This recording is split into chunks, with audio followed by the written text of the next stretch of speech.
اعوذ باللہ من الشیطان الرجیم، بسم اللہ الرحمن الرحیم۔ رب اشرح لی صدری ویسر لی امری واحلل عقدۃ من لسانی یفقہوا قولی واجعل لی وزیرا من اہلی، آمین یا رب العالمین۔ آج ہم سورہ الزمر کا ترجمہ شروع کر رہے ہیں۔ یہ قرآن پاک میں ترتیب کے اعتبار سے 39ویں سورہ مبارکہ ہے۔ اس میں 75 آیات اور 8 رکوع شامل ہیں۔ یہ مکی سورہ مبارکہ ہے۔ آئیے شروع کرتے ہیں اللہ کے نام سے جو بے انتہا مہربان اور رحم فرمانے والا ہے۔ اس کتاب کا نزول اللہ زبردست اور دانا کی طرف سے ہے۔ اے نبی صلی اللہ علیہ وآلہ وسلم، یہ کتاب ہم نے تمہاری طرف برحق نازل کی ہے، لہٰذا تم اللہ ہی کی بندگی کرو، دین کو اسی کے لیے خالص کرتے ہوئے۔ خبردار، دین خالص اللہ کا حق ہے، رہے وہ لوگ جنہوں نے اس کے سوا دوسرے سرپرست بنا رکھے ہیں اور اپنے اس فعل کی توجیہ یہ کرتے ہیں کہ ہم تو ان کی عبادت صرف اس لیے کرتے ہیں کہ وہ اللہ تک ہماری رسائی کرا دیں۔ اللہ یقیناً ان کے درمیان ان تمام باتوں کا فیصلہ کر دے گا جن میں وہ اختلاف کر رہے ہیں۔ اللہ کسی ایسے شخص کو ہدایت نہیں دیتا جو جھوٹا اور منکر حق ہو۔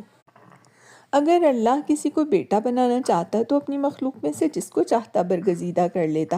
پاک ہے وہ اس سے کہ کوئی اس کا بیٹا ہو۔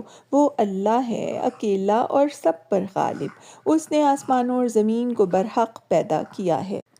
وہی دن پر رات اور رات پر دن کو لپیٹتا ہے۔ اسی نے سورج اور چاند کو اس طرح مسخر کر رکھا ہے کہ ہر ایک ایک وقت مقرر تک چلے جا رہا ہے۔ جان رکھو وہ زبردست ہے اور درگزر کرنے والا ہے۔ اسی نے تم کو ایک جان سے پیدا کیا، پھر وہی ہے جس نے اس جان سے اس کا جوڑا بنایا، اور اسی نے تمہارے لیے مویشیوں میں سے 8 نر اور مادہ پیدا کی۔ وہ تمہاری ماؤں کے پیٹوں میں 3 تاریک پردوں کے اندر تمہیں ایک کے بعد ایک شکل دیتا چلا جاتا ہے۔ یہی اللہ تمہارا رب ہے، بادشاہی اسی کی ہے، کوئی معبود اس کے سوا نہیں ہے۔ پھر تم کدھر سے پھرائے جا رہے ہو؟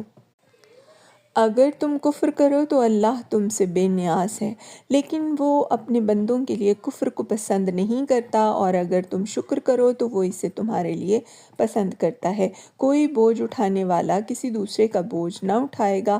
آخرکار تم سب کو اپنے رب کی طرف پلٹنا ہے، پھر وہ تمہیں بتا دے گا کہ تم کیا کرتے رہے ہو، وہ تو دلوں کا حال تک جانتا ہے۔ صدق اللہ العظیم، وآخر دعوانا ان الحمد للہ رب العالمین، وسلام علی المرسلین۔